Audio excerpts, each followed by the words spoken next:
your appreciation or lack thereof for what we see unfolding with this UFC fight. We've got a judge that, as Jackie mentioned, we're waiting for the judge's ruling. The weigh-in is tomorrow. The fight is on Sunday, I believe it is.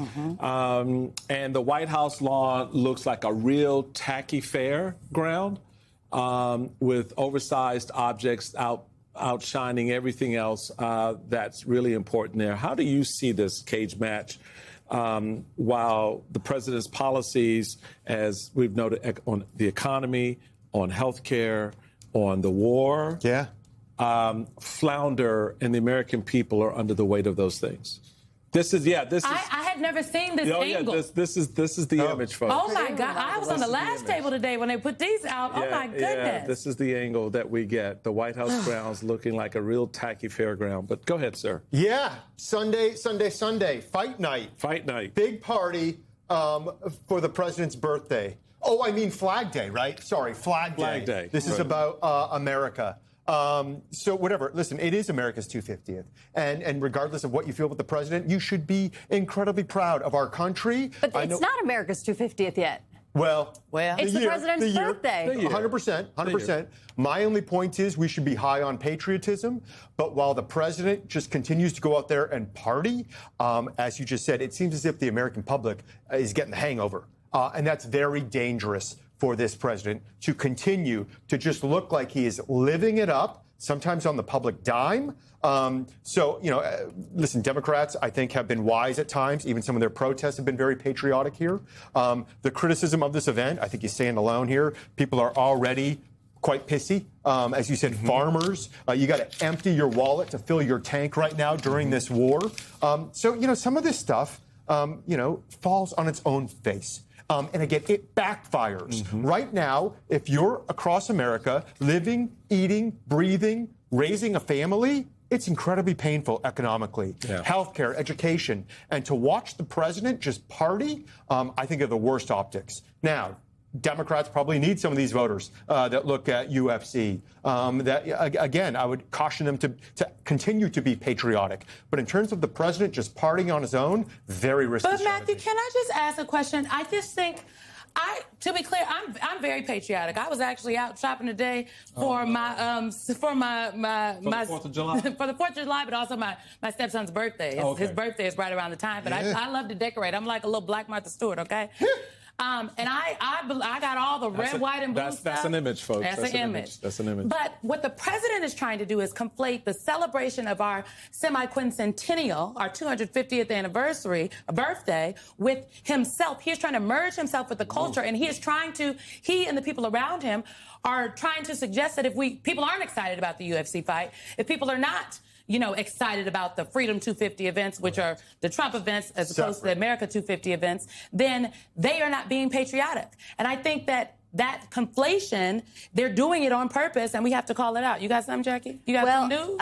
No, I also think Jackie grabbed that laptop. I'm like, you are spot on. I brought it up because I do want to read from the lawsuit, because I think we're also missing a broader point that we've all become a bit inured to, which is that the president is an investor in the UFC's parent company. The UFC COO in February, before Wall Street investors and analysts, said that they viewed this event as a once-in-a-lifetime strategic investment to drive subscriber acquisition to Paramount. Massive audience sampling for the UFC overall and Super Bowl-like earned media across the globe. Paramount? I mean, there are major ethical issues here with using federal grounds for private profit that at the end of the day enriches the president in some way. It's never been done before. You just summed it up. How do you look at it? Well, do you remember 2020? He had the convention on the White House lawn. So using the White House for overtly political purposes now for, questionable financial and business. Yes, it is always a lot of nonsense. You call out that nonsense. You reject that nonsense, and you continue to live in a very patriotic reality. Like, why not let the Knicks come play on the White House lawn? Build a basketball court. There's a reason why. He couldn't even stay. Allegedly, he was asleep at the Knicks game in the box. Okay, so that's why they're not in the White House lawn. And he got booed there, Jackie. He likes to go places. Look, I just think this is And Michael still made a really good point about the farmers earlier when we were on our call. But this is as much about let that call on the farmers. We'll get to that. We'll get to the farmers. This is as much about all of his illegalities and norm breaking as it is about he is trying to get a legitimacy that he cannot earn. You know, I have an op-ed coming out about this tomorrow.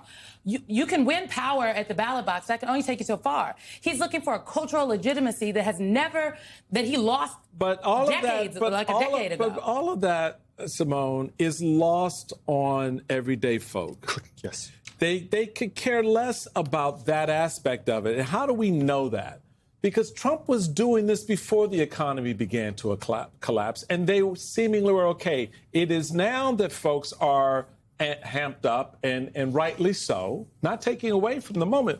But I think that's the interesting part of this, because I would say, Matt, if the economy were better for farmers, if the economy were better for families, if the personal economies were better for folks out there, would there really be this same level of? I mean, look, we talked about in the last segment that what was UFC on the list? It was number 6 of concern. Epstein, yeah. Epstein on number 6 on the concern list.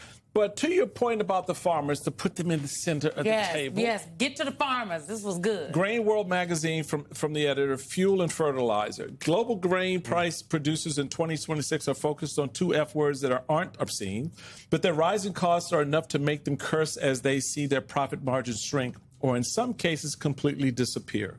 Fertilizer and fuel, inputs that are essential to maximizing agricultural production, have become so expensive that many of the world's farmers are either cutting back on applications to their crops or not applying them at all. And according to a nationwide survey by the American Farm Bureau Federation, approximately 70% of U.S. farmers cannot afford all the fertilizer they need for their crops. America, if a farmer can't afford the fertilizer for the crops, guess what? You may not be eating in 3 or 4 months. That's the reality here. I didn't think about that. Right? So, I mean, hey, break it down for us. When the economy is going well, the American public got a very high threshold for a lot of the nonsense. And when it is not going well, like right now, that nonsense compounds. And I go back to, his Meet the Press interview where he faced some challenging questions and quit midway through and left. Wasn't fighting with the media. He does that all the time. But when things get tough, he's quitting right now. There's no economic agenda right now.